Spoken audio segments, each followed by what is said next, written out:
ಇನ್ನೂ ಹೆಚ್ಚಿನ ವಿಡಿಯೋಗಳಿಗಾಗಿ ನಮ್ಮ ಚಾನಲ್ಗೆ ಸಬ್ಸ್ಕ್ರೈಬ್ ಆಗ್ರಿ. ಬಾಜುಗೆ ಒಂದು ಗಂಟೆ ಐತೆ, ಅದನ್ನು ಟನ್ ಅಂತ ಒತ್ತಿ ಬಿಡ್ರಿ. ಕರ್ನಾಟಕದ ಗಡಿಗ್ರಾಮ ಬೀದರ್ ಜಿಲ್ಲೆಯ ಬೇಲೂರು ಉರಿಲಿಂಗ ಪೆದ್ದಿ ಮಠದಲ್ಲಿ ಇದೇ ಮಾರ್ಚ್ 2 ಮತ್ತು 3 ರಂದು ಪ್ರಥಮ ಬೌದ್ಧ ಸಾಹಿತ್ಯ ಸಮ್ಮೇಳನ ನಡೆಯಲಿದೆ. ಬಸವ ಕಲ್ಯಾಣ ಹಾಗೂ ಹುಲಸೂರು ಇದೇ ಬರುವ ಮಾರ್ಚ್ ತಿಂಗಳಲ್ಲಿ 2 ದಿವಸಗಳ ಕಾಲ ಪ್ರಥಮ ಬೌದ್ಧ ಸಾಹಿತ್ಯ ಸಮ್ಮೇಳನ ನಡೆಸಲು ತೀರ್ಮಾನಿಸಿ, ಬೌದ್ಧ ಸಾಹಿತ್ಯ ಮತ್ತು ಬಾಬಾ ಸಾಹೇಬ್ ಅಂಬೇಡ್ಕರ್ ಕುರಿತ ಚಿಂತನ ಮಂಥನ ಜೊತೆಗೆ ಬೌದ್ಧ ಧಮ್ಮದ ಸಾಹಿತ್ಯ ಸಮಸ್ಯೆ ಸವಾಲುಗಳ ಕುರಿತ ಚರ್ಚಿಸಲಾಗುವುದು ಎಂದು ಸಂಯೋಜಕ ಡಾಕ್ಟರ್ ಕವಿಸಿದ್ದಪ್ಪ ಪತ್ರಿಕಾಗೋಷ್ಠಿ ನಡೆಸಿ ತಿಳಿಸಿದ್ದಾರೆ. ಬೇಲೂರು ಉರಿಲಿಂಗ ಪೆದ್ದಿ ಮಠದಲ್ಲಿ ನಡೆದ ಪೂರ್ವಭಾವಿ ಸಭೆಯ ಅಧ್ಯಕ್ಷತೆ ವಹಿಸಿ ಮಾತನಾಡಿದರು. ಇದುವರೆಗೂ 15 ಸಮ್ಮೇಳನ ವಿಶಿಷ್ಟ ಪ್ರಥಮವಾಗಿ ನಡೆಸಿದ್ದೇವೆ.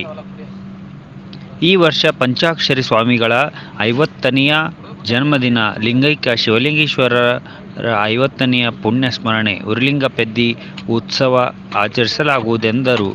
ತಹಶೀಲ್ದಾರರಾದ ಶಿವಾನಂದ ಮೇತ್ರೆ ಅವರು, ಬೇಲೂರು ಗ್ರಾಮದ ಹೆಸರು ರಾಜ್ಯ ಮಟ್ಟದಲ್ಲಿ ಹೋಗಿದೆ, ಇನ್ನು ಉತ್ತಮ ರೀತಿಯಲ್ಲಿ ಸಮ್ಮೇಳನ ಮಾಡೋಣ, ನನ್ನ ಗಮನ ಧನ ಸಹಕಾರವಿದೆ ಎಂದರು. ಸುಭಾಷ್ ಮಚುಕೂರಿ, ಪಂಚಾಕ್ಷರಿ ಸ್ವಾಮಿಗಳ ಸುವರ್ಣ ಸಂಭ್ರಮದಲ್ಲಿ ಉರಿಲಿಂಗ ಸಿರಿ ಅಭಿನಂದನಾ ಗ್ರಂಥ ಹೊರತರಲಾಗುವುದು, ತಾವುಗಳು ಲೇಖನ ಕವನ ಬರೆದು ಕೊಡಲು ಮನವಿ ಮಾಡಿದರು. ಜೈಲರ್ ಡಾಕ್ಟರ್ ಬಸವರಾಜ್ ದಯಾಸಾಗರ್ ಅವರು ಅಚ್ಚುಕಟ್ಟಾದ ಸಮ್ಮೇಳನಕ್ಕೆ ಸಹಕಾರ ಕೋರಿದರು. ಪ್ರಾಂಶುಪಾಲ ಡಾಕ್ಟರ್ ಜಯಶೇನ್ ಪ್ರಸಾದ್, ಬೌದ್ಧ ಸಮ್ಮೇಳನ ಇವತ್ತಿನ ದಿನಕ್ಕೆ ಪ್ರಸ್ತುತ. ತುಲಾಭಾರ ನಮ್ಮ ಕುಟುಂಬದಿಂದ ಈ ವರ್ಷ ಮಾಡುತ್ತೇನೆಂದರು. ಭೀಮ್ಶಾ ವಾಗ್ಮರೆ, ಈ ವರ್ಷ ಹಳ್ಳಿಯ ಆಟೋಟಗಳನ್ನು ಏರ್ಪಡಿಸಲಾಗುವುದು ಎಂದರೆ ಸಮಾಜ ಕಾರ್ಯಕರ್ತ ಮಾರುತಿ ಗಂಜಿಗೇರಿ, ನಮ್ಮ ಹೆಣ್ಣು ಮಕ್ಕಳಲ್ಲಿ ಅಕ್ಷರ ಅರಿವು ಮೂಡಿಸುವ ಉದ್ದೇಶ ಸಮ್ಮೇಳನ ಹಮ್ಮಿಕೊಳ್ಳಲಾಗುವುದು, 4 ಕ್ರೂಸರ್ ಜನ ತರುವೆನೆಂದರು. ಮಲಶೆಟ್ಟಿಯವರು ಮಠ ಮತ್ತು ಮಠದ ಸ್ವಾಮಿ ಕಾರ್ಯ ಹೇಳಿದರು. ಈ ರೀತಿಯಾಗಿ ಹಲವಾರು ಜನರು ಹಲವಾರು ಕಾರ್ಯಗಳನ್ನು ಒಪ್ಪಿಸಿಕೊಂಡರು. ಕಾರ್ಯಕ್ರಮ ಸರಾಗವಾಗಿ ಆಗುವುದರ ಮುಖಾಂತರ ಯಶಸ್ವಿಗೊಳ್ಳಲಿ ಎಂದು ಆಶಿಸಿದರು. ಸಾರ್ವಜನಿಕರಲ್ಲಿ ಮನವಿ ಸಹ ಮಾಡಿಕೊಂಡರು. ಕಾರ್ಯಕ್ರಮಕ್ಕೆ ಬಂದು ಕಾರ್ಯಕ್ರಮವನ್ನು ಆಸ್ವಾದಿಸಿ ಕಾರ್ಯಕ್ರಮವನ್ನು ಯಶಸ್ವಿಗೊಳಿಸಬೇಕೆಂದು ಮನವಿ ಮಾಡಿಕೊಂಡಿದ್ದಾರೆ.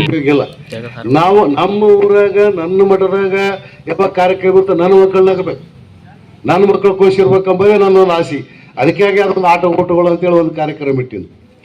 ಅದಲ್ಲದೆ ಮತ್ತು ಈ ವರ್ಷ ಏನಾದ ಅಂತ ಪ್ರತಿ ವರ್ಷ ಊಟ ತಿಂಡಿ ಏನು ಮಾಡ್ತೇವೆ, ಈ ವರ್ಷ 2 ದಿವಸ ಏನದ ಹೋಳಿಗೆ ಊಟ ಮಾಡಿಸ್ಬೇಕಂತ